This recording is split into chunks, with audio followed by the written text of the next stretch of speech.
Hi, folks. Welcome back to my virtual campfire. I'm the RV Wingman. Thank you for joining me today. If you've not yet subscribed to the channel, certainly hope you will. I am a former campground owner, try to give some, I don't know, some wisdom. I don't have all the answers, but I have made lots of mistakes, and I'm totally honest here on this channel. So if you're into RVing and camping and into a community of like-minded people, welcome aboard. All right, so today I'm going to be talking about the 5 stages of grief, as in dying. Yeah, I'm going to save that till the end of the video. And I'm going to give you a story about some RVers. It's sad, but it's true. And how I see that those 5 stages of grief, as in dealing with death, are kind of synonymous with some RVers. I want to respond to some of you who thought that my review of Frank's restaurant in New Orleans recently, when I did that video, was too harsh and ugly. And I'm not always ugly, I promise. I'm going to tell you about my Home Depot experience. Might as well do that now. I'm working on a project here at the house. Been working on it for months, literally. And I have been having to run to Home Depot more times than I can count, sometimes multiple times a day, to find certain things, certain tools, certain parts, certain just, you know. And I'm frustrated when I go there because most of the time I can't find anybody. I mean, they're all kind of there, they're on their phones. And the people that I find that I talk to are generally like, they have no personality. They're in the service business, I think. And so it gets better, promise. So I had to go and rent some stuff. And so I go to the rental department at Home Depot and saw this guy, and he was the only one there, but he had a personality like nobody's business. I was the next one in line. He was helping this customer. I'm going, man, this guy's clean cut, looks you in the eye when he talks to you. At least he's with this customer, and he is on his game and acted like he liked his job. So he helped me, and it was amazing. It was unbelievable. Showed me how to work everything, blah, blah, blah. Anyway, long story short, I rented it, brought it back. How did it work? And he was really nice, unlike most of the people that I encountered. So fast forward a couple of days, go back in. There he is again. Hey, Mr. Warren, how are you? He's not an RVer. He just remembered my name. So I rented something else from him. So nice. It wasn't like some phony thing. He was nice to everybody. And he was one busy dude.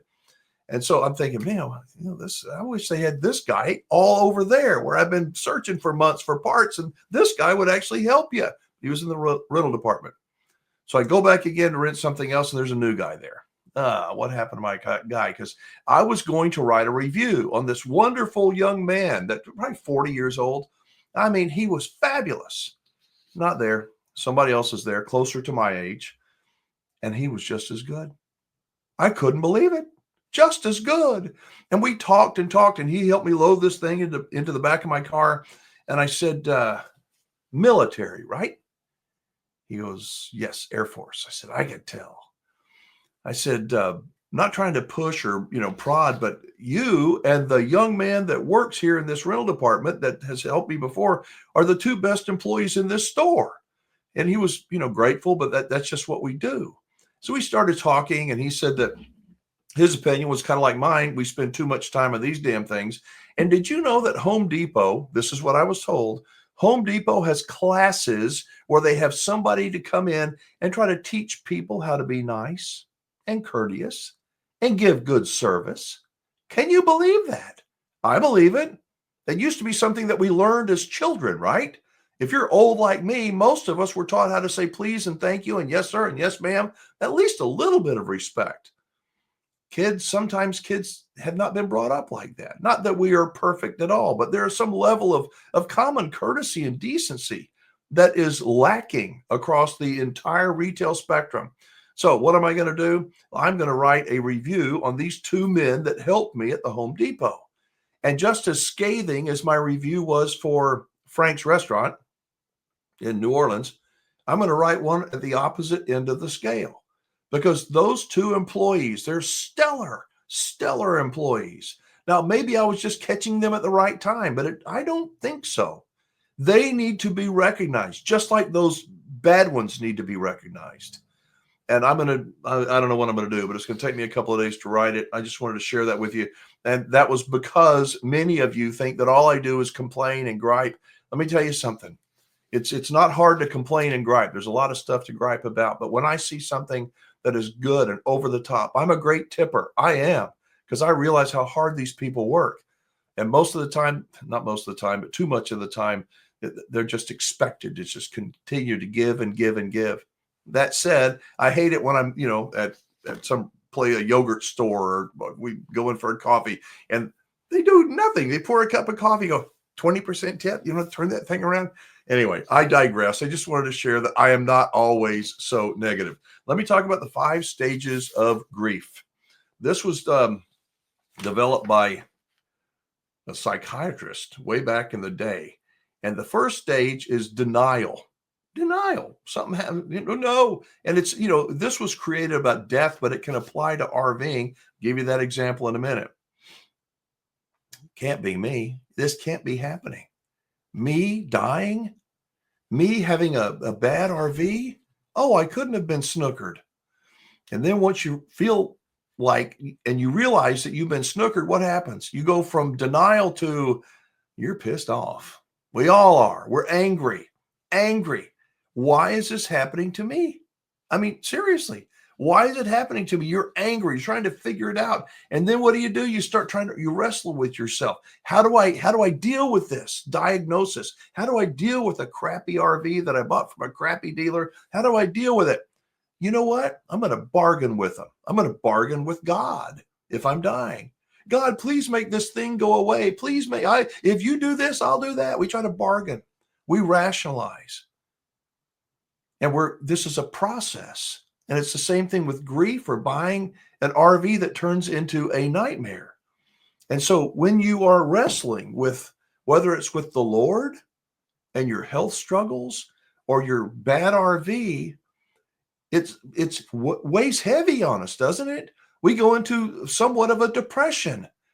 We go from denial to anger and resentment to trying to rationalize and work with the dealer or the manufacturer who won't talk with us, who sells us a crappy whatever it is. And it's not just RV dealers. And then we get into kind of a depression because we realize that we're there. There's not a whole lot we can do. And the final phase is what? The final phase is acceptance. It's acceptance. And my turning that onto RVs now, I see people that when they buy an RV, they're all excited. It doesn't take long for some of them to all of a sudden go, what? This happened to me? The roof leak? The slide out's not working properly? How did this happen to me? I thought, wait a minute. And all those things. And you go from excitement to you're angry and you can't get it fixed and they won't even answer the phone. The dealer won't respond to you. That's the reason why I say picking your dealer is at least as important as picking out the right RV. But I digress. Many people contact me when they are between the bargaining phase and the acceptance phase. They're trying to negotiate with the manufacturer. They're trying to negotiate with their dealer, and they're not getting anywhere. And so many times people just give up. They just give up. Why? Why do people give up? Because it's hard. It's embarrassing. It's expensive sometimes, oftentimes. To wake up and go, oh my God, this is what happened to me. And what I'm trying to suggest is you don't have to just accept it. Now that might be the final conclusion, but you don't just have to accept it. Here's my example. I want to say this. I've said it before a lot lately. The greatest shield that a bad RV dealer has, the greatest shield that a crappy manufacturer has is silence. Your silence. If they can silence you, shh. If they have to settle with you, if they're forced to settle, what do? They silence you. They make you sign a non-disclosure agreement, or you're too embarrassed. Oftentimes people are so embarrassed and angry, they don't even want to share anything. And the manufacturers know that. So the numbers of people that are going to say something, not nearly as much as the numbers of people that are going to just be quiet and accept it. So this is a story. I'm not going to tell you who these people were. They wrote me a very, very long email, and they have come to acceptance. But I'm going to tell you about their journey. Before I do, I'm going to talk about what is your worst fear? They say that the worst fear people have is not of spiders or anything like that. It's of public speaking, getting in front of a lot of people and speaking extemporaneously, just kind of laying it out there when you have to say something that's relatively meaningful. I think something is a bigger fear for people, and it's they don't want to publicly say, I screwed up. It's embarrassing. It's hard. It's heavy. We don't want to say we screwed up. We want to try to cover it up. We want to try to give an excuse for it. But isn't the other side of that fear, if we can share a story with other people that can help them, won't that release some of that depression, some of that heaviness, some of that acceptance? If you can help somebody else avoid the mistakes that you've made, it's not just with an RV, it's in life. Oftentimes we try, I believe all of us, I'm sure you have too, you've tried to get through to somebody that you care about. Could be a family member, a coworker, someone you care about that you see they're going in the wrong direction. You're trying to be their wingman and they just won't listen. But you still got to love them. You still got to try to support them. So I get this email. Let me read it from the back. This couple, they purchased back in 2016. How long have I gone on today? Try to go fast. They purchased a $91,000 Class A motorhome. All right, they purchased it in 2016, brand new, and it was full of problems. Full of problems. It was not purchased at Camping World, by the way. It had major defects. Gaps in the floor showed up immediately after purchasing. While they're driving, they could see the road underneath. It had severe water intrusion, mold, construction flaws, blah, blah, blah. They purchased at an emotional time after the husband had started chemotherapy and after the husband's father had just passed away. Emotional. They took that first 2016 Thor back into the dealership, and it didn't work out. So they said, you know what? We're going to get rid of that thing. So we're going to buy us a new one. So in 2019, they went to the Tampa show, bought them a 2019 Thor Area Class A motorhome from Camping World. You got it. Except they were upside down in their previous motorhome. So Camping World said, well, we're going to figure it out. And they figured it out on paper, traded out this and that. All you got to do is sign this over here, blah, blah, blah. They ended up with a defective area. It had water leaks, peeling furniture, falling curtains, AC failure. The gray tank even fell off while they were driving down the highway. And while that was a recall notice, their VIN number on that motorhome wasn't covered. So they had to pay for that. They took it back to the service center, deny. The current situation, they still have that 2019 Thor Area. And guess how much they owe on it? Nope. $218,000 they owe on that RV. $218,000. They were rolled for more than $81,000 when they traded in their other one. You know what it's worth? About 125 grand. They owe 218 and it's maybe worth $125,000. And they can't find an attorney to take the case. I'll bet you they can find an attorney to take their money. I mean, they're so far upside down, it's not even funny. So they requested my input and some help. And so that's what I did. Let's see if I get these pages right. So I contacted them and I told them, thank you for contacting me, blah, blah, blah. I'm not a lawyer, but I think I might be able to help. And I expressed, my condolences for, my sympathy, if you will, for their health conditions and all the things that they have been through. And I said that maybe the best thing that we can do at this point is, unless you just want to accept it, we can talk and do a YouTube video together. Share your story, because it's tragic. There are other people that have done this same thing, and they've gone through those stages of grief, just like these people are. They lived in denial. Like, no way. What? They went denial, anger, tried to bargain, and Thor won't do anything. Camping World, we're done with you. And now they're just stuck. A $218,000 loan still on a $125,000 motorhome. So I told them that I think that we need to shine the light of truth on their story. No. They wrote me back, and they were very, very nice. Here's what they said. They thanked me for my kind and thoughtful message. They acknowledged that they had horrible experiences and believe that many others will go through the same thing. They said that they admitted they were initially excited by the idea of being on my channel and exposing the wrongdoing because they watched so many of my videos. They said that they ultimately decided they did not feel comfortable in doing the interview. They said that they've been through so much and simply want to continue on a peaceful journey.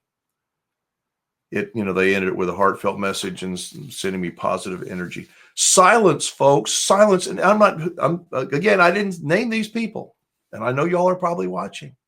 Silence is the tool that bad manufacturers and dirty dealers use. Silence. And when you are silent, you just go, well, we're just going to peacefully accept it. Really? You just want to give up? I want to hopefully inspire you. If you are upside down like this, yeah, it's embarrassing. I've done videos with people, a lot of people, and the keyboard, warriors out there, you stupid idiot. I would have never done that. Really? I'm not so sure.